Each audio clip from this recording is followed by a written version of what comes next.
Yes, ni session ya Kikoti Motivation.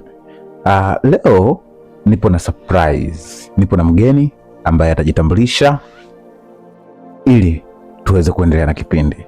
Naam, nipo na Asela. Asela, ndio. Karibu sana. Asante sana. Watazamaji wanataka kujua wewe ni nani na utafanya kazi gani na why umetujoin. Bora hatuelewi. Yeah. Asante.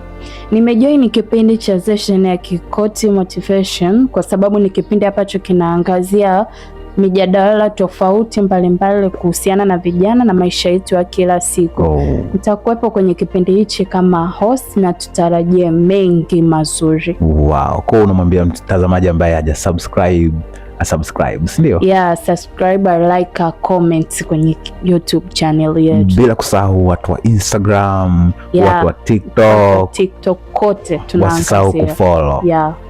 Comment wadondoshe pia, si ndio? Yep. Hususan mada ya leo nadhani itakuwa nzuri sana host. Yeah, itakuwa nzuri maana ni